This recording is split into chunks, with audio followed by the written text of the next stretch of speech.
के अवसर पर हमारे दबंग ऑफिसर सिंगम ऑफिसर के नाम से जाने जाने वाले श्री प्रभाती लाल जी जाट साहब से निवेदन है कि आपका प्रेरक उद्बोधन हम सबके बीच में रखें। जय बोलो तेजाजी महाराज की। मंचासीन सम्माननीय घासीराम जी, बहरू जी, सारे देवता यहाँ बैठे हुए हैं और इतना सुंदर आयोजन यहाँ पे किया है कि कई हजार की तादाद में लोग यहाँ पे बैठे हैं।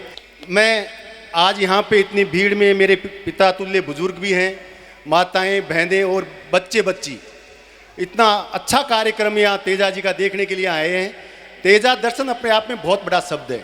तेजा जी का वचन के बारे में सब जानते हैं कि तेजा जी ने जो वचन निभाया आज तक के इतिहास में किसी ने नहीं निभाया, और तेजा जी का इतिहास भी अपने आप में परिपूर्ण इतिहास है। इस विश्व में जितनी लड़ाइयाँ लड़ी गई है वो या तो औरत के लिए लड़ी गई है, या धन दौलत के लिए लड़ी गई है, या सत्ता के लिए लड़ी गई है, लेकिन तेजा जी ने लड़ाई लड़ी नैतिकता के नाते और दूसरे की मदद के लिए।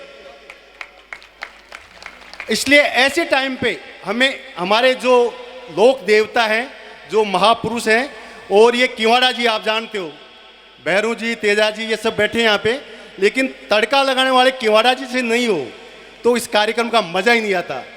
ये सब्जी बनाते हैं, गीसा जी, बहरू जी सब सब्जियां बना रहे हैं, लेकिन जब तक उसमें छोकन का तड़का अच्छा नहीं लगेगा तब तक मजा नहीं आता। और वो तड़का लगाने वाले हैं अपने भाई किवाड़ा जी। ये सबके कान में और खिड़की के दरवाजे खोल देते हैं और उस कार्यक्रम का आप अभी आनंद लेना। लेकिन मैं क्योंकि शिक्षा से संबंधित भी ये काम करते हैं, अपने जितने भी तेजा जी के बड़े बड़े प्रोग्राम हुए हैं वो सारे प्रोग्राम विज्ञान भवन तक हमारे किवाड़ा जी ने दिल्ली में आयोजन करवाया है। नहीं कौन जानता था कि विज्ञान भवन में एक जाटों का इतना बड़ा प्रोग्राम हो रहा है, लेकिन वो आयोजन भी ये छोटे से किवाड़ा जी है, लेकिन ज्ञान के भंडार है, अकूत भंडार है। ये सारे इतिहास, रामायण, महाभारत भी जानते हैं और तेजा स्तुति भी पूरी जानते हैं, लेकिन इनका जो काम है वास्तव में महान है। और मैं आप लोगों से भी, सभी से, जो मेरे यहाँ माता, बहन, भाई बैठे हुए हैं, इनसे एक छोटा सा आग्रह करूँगा, ज़्यादा टाइम बर्बाद नहीं करूँगा, लेकिन जो तेजा जी का आदर्श है, आज अपने को एक सबक लेके जाना है कि हमें एक दूसरे की मदद करनी है और समाज को एकजुट होकर के आगे बढ़ाने का प्रयास करो। मेरा तो आप सबसे ये आग्रह है। और ये कहूँगा, ये चीज़ शिक्षा के बिना जब तक हमारे बच्चे बच्ची शिक्षित नहीं होंगे तब तक ये इस बुराई का अंत नहीं हो सकता। सारी बुराइयों का अंत करने के लिए शिक्षा जरूरी है। और शिक्षा में भी 8वीं 10वीं पास जो बीच वाले होते हैं ना, ये बड़े खतरनाक जीव होते हैं। ये सिर्फ लड़ाने का काम करते हैं, इनका ज़्यादा दिमाग नहीं चलता। इसलिए मैं आप सबसे आग्रह करूंगा, अपन जहाँ हैं वहाँ ठीक है, लेकिन अपने छोटे बच्चे बच्ची को आगे बढ़ाने का प्रयास करो।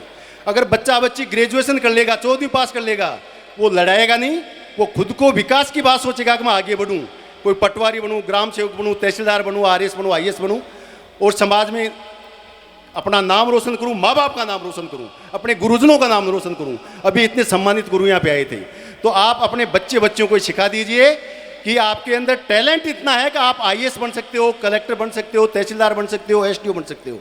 वो मैं इसलिए कह रहा हूँ, मैं ये चीज़ सबके सामने, मैं हर स्कूल में जाके कहता हूँ, यहाँ भी कहता था जब SDO था। मैं पहली क्लास से MA तक 3rd डिवीज़न विथ ग्रेस पास हूँ, लेकिन मैंने ठान लिया कि मुझे RS बनना है।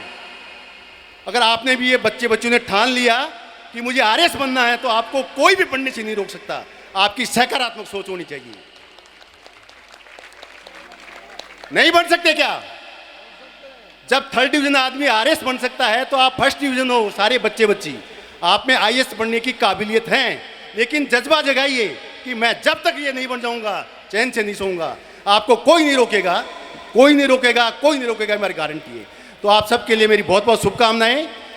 मैं 3 साल पटवारी भी रहा हूँ, तहसीलदार भी रहा हूँ, SDM भी रहा हूँ, और आज यहाँ पे पहुँचा हूँ। नाम और जैसा, लेकिन 50 साल में जहाँ जहाँ SDM रहा हूँ मैं, 8 साल में 16 तबादले हो गए मेरे, लेकिन जहाँ जहाँ रहा हूँ वो ऐसे काम करके आए हूँ। मेरी बड़ाई क्या करूँ, खैर, लेकिन जो रास्ते कोई 50 साल में नहीं खोल के आया, वो रास्ते सारे मैंने खोले हैं। और आपके मदनगंज का रास्ता भी आपको ध्यान है, 2 घंटे लगते थे, मेरे टाइम में 5 मिनट में निकल जाती थी गाड़ियाँ। आपको बहुत बहुत शुक्रिया, मुझे याद किया किवाड़ा जी का और घासी जी का और बहरू जी का, सबका मैं आभार व्यक्त करता हूँ कि आपसे वापस इतनी साल बाद में यहाँ मुखातिब होने का मौका मिला।